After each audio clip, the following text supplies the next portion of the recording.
Meu querido irmão, minha querida irmã, que a paz do Senhor envolva profundamente o seu coração nesta noite.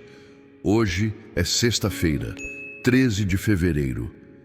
Talvez este tenha sido um dia longo, marcado por pressões, incertezas e pensamentos que insistem em não silenciar.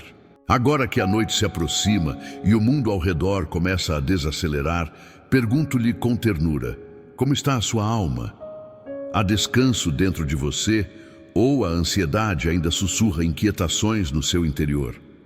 Há momentos em que o corpo se deita, mas a mente permanece desperta, revivendo conversas, antecipando problemas, imaginando cenários que ainda não aconteceram.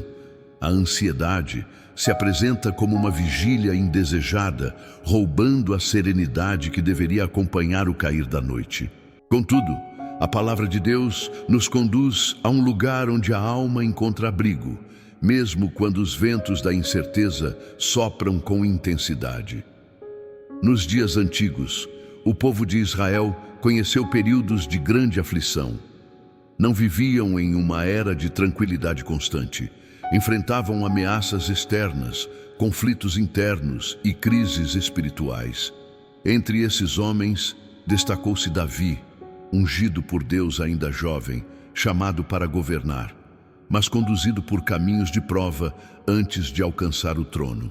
Sua história revela como a ansiedade pode visitar até mesmo aqueles que carregam promessas divinas. Após derrotar Golias, Davi foi celebrado pelo povo. Contudo, o coração do rei Saul foi tomado por inveja.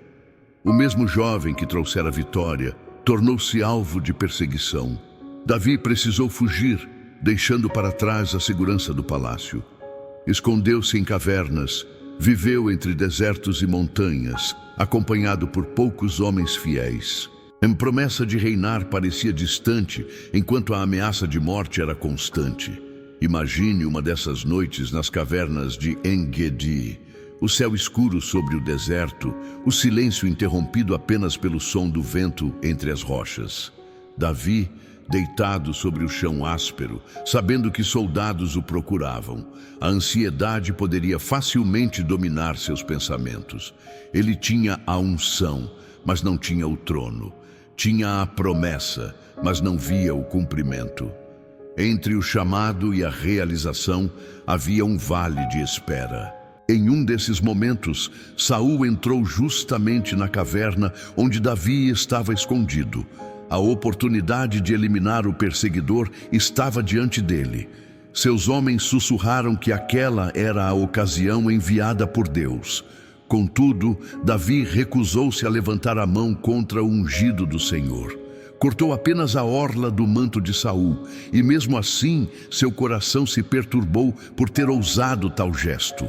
A ansiedade poderia tê-lo levado à impulsividade, mas ele escolheu confiar no tempo de Deus. Essa decisão revela uma verdade profunda.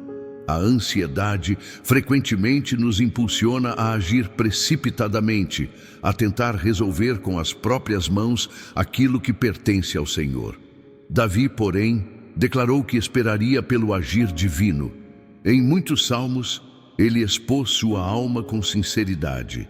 Disse que quando estava angustiado, clamava ao Senhor. Declarou que lançava sobre Deus sua ansiedade, pois sabia que o Senhor o sustentaria. Em outra ocasião, já como rei, Davi enfrentou uma situação ainda mais dolorosa. Seu próprio filho, Absalão, levantou-se contra ele, tentando usurpar o trono. O rei precisou fugir novamente, atravessando o vale do Cedron, subindo o Monte das Oliveiras com os pés descalços e a cabeça coberta chorando.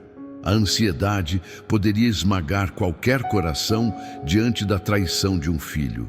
Contudo, Davi entregou sua causa ao Senhor.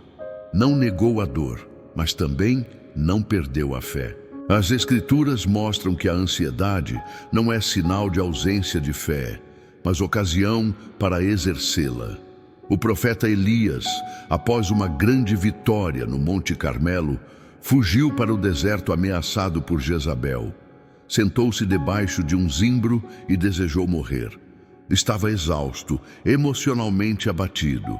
Deus não o repreendeu com dureza. Enviou um anjo que o tocou e lhe deu alimento. O Senhor tratou sua ansiedade com cuidado, mostrando que Ele conhece a fragilidade humana. Nos dias do Novo Testamento, os discípulos também enfrentaram momentos de inquietação. Certa noite, no mar da Galileia, uma tempestade se levantou enquanto Jesus dormia na popa do barco. As ondas invadiam a embarcação. O medo tomou conta daqueles homens acostumados ao mar. Despertaram o mestre com palavras aflitas, perguntando se não se importava que perecessem. Jesus levantou-se e repreendeu o vento e o mar, trazendo grande bonança. Depois, questionou-lhes sobre a fé. A ansiedade nasce quando os olhos se fixam apenas nas ondas. A fé cresce quando o olhar se volta para aquele que tem autoridade sobre elas. O apóstolo Paulo escreveu aos Filipenses, exortando-os a não andarem ansiosos por coisa alguma, mas a apresentarem suas petições a Deus em oração e súplica, com ações de graças. Ele próprio escreveu essas palavras estando preso. Não falava de um lugar de conforto, mas de confinamento. Ainda assim, declarou que a paz de Deus guardaria o coração e a mente. Talvez hoje você se sinta como Davi na caverna, como Elias no deserto ou como os discípulos na tempestade.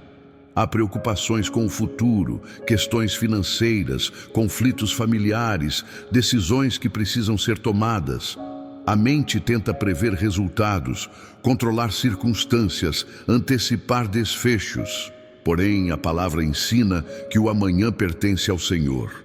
Jesus afirmou que basta a cada dia o seu próprio mal, convidando-nos a confiar na providência do Pai, que cuida até dos lírios do campo e das aves do céu.